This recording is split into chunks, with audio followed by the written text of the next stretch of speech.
Samahan nyo ako ngayon sa ating babuyan ulit.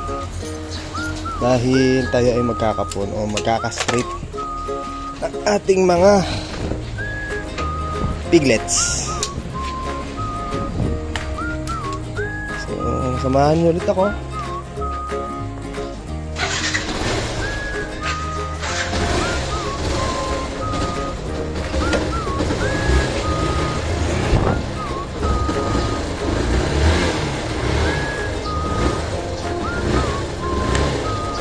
Tayo sa ating babuyan.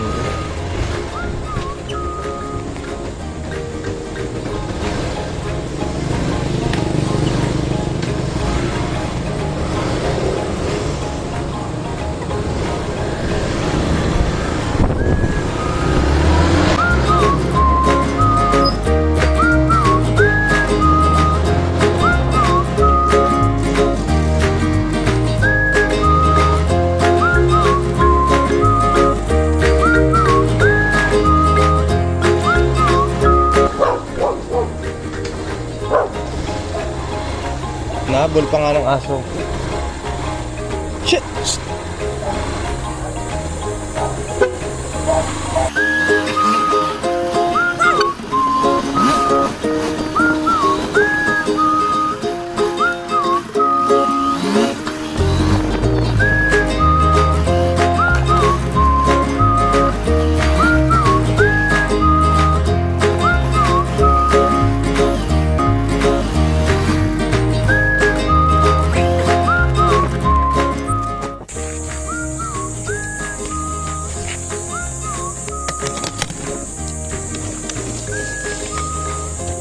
Tayo speaker para nalilibang tayo ng ginagawa sa babuyan. Papatugtog. Yeah.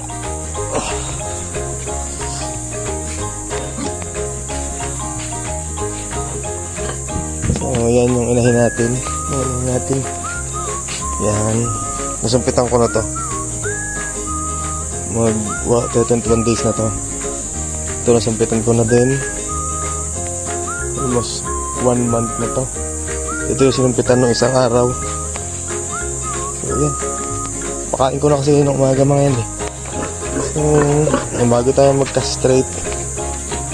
Maglilinis naman tayo. Ang dumi. Ang dumi ang ating ay mga piglet natin. Ito mga to. Magkaka-straight natin. Ilan yan? 5 piraso lang naman yan. So papatulong tayo mamaya kay daddy.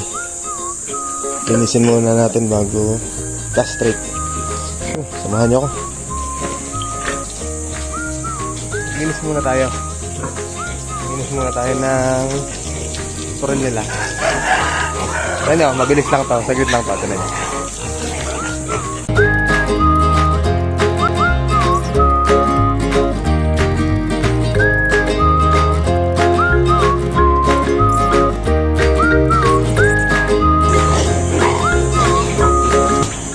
Na.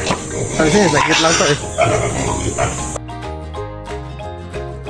Dito tapos na nga ako maglinis at dumating na rin si Daddy.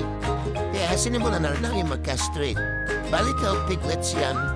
Pero 5 lang yung lalaki kaya 5 lang yung kakapunin.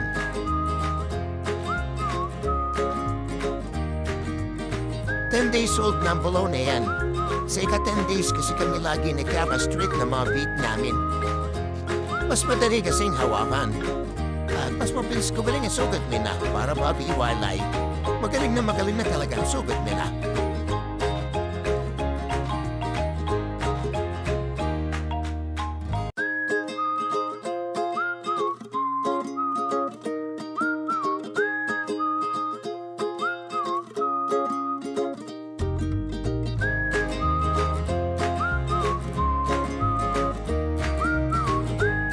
Yun lang.